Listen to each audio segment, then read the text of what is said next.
Hello guys, good evening.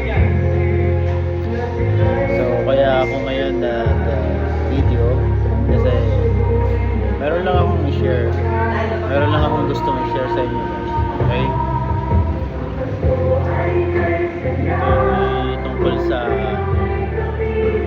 tapang, no? Pero bago ang lahat, syempre, nabati ko muna kayo ng advance Merry Christmas. Okay. So, eto na. About sa tapang ang topic natin, no? Alam nyo, need natin ng intelligence, no? Kailangan natin ng intelligence kung paano gamitin ang ating mga tapang.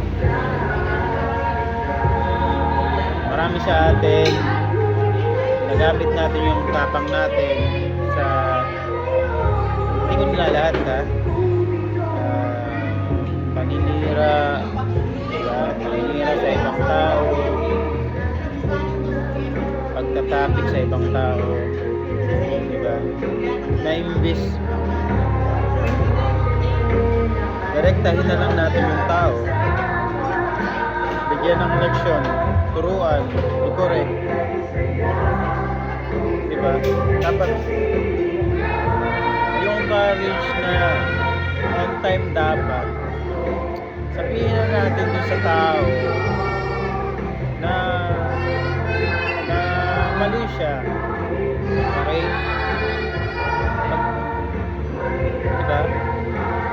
Hanggat nandun pa sa oras na yun, sa time na yun, sabihin na natin, prangkahin na natin yung tao. Kasi marami kasi sa atin hindi natin ginagawa yun kasi nahihiya tayo. Alam mo yun, nag-hesitate pa tayo, no? Na imbis i-correct na natin yung tao para aware na siya, okay? Aware na siya sa ginagawa niya, para mapaisip siya na mali na pala yung ginagawa ko, diba?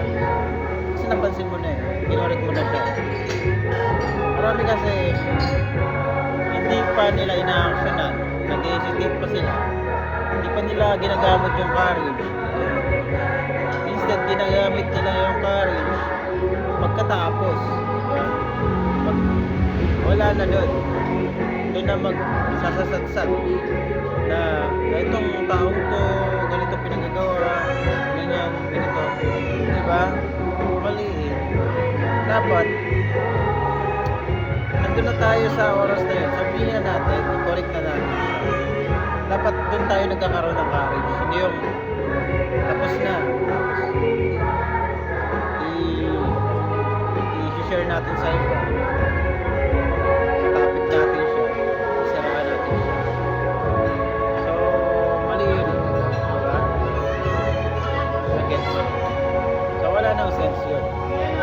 Ang may sense yung on time na ginawa niya yung mali, correct natin. Yun yung may sense, yun yung may value, yun yung may kahulugan. So ayun lang guys, na-share ko lang, no? Naisip ko lang, na-analyze ko lang kasi marami na ako na-observe na gano'n. Okay? And I hope na ikaw mismo, if ever ma-experience mo,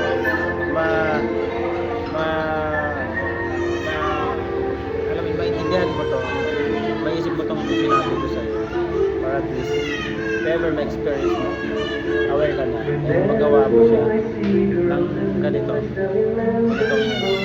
okay? Ayun lang, good evening.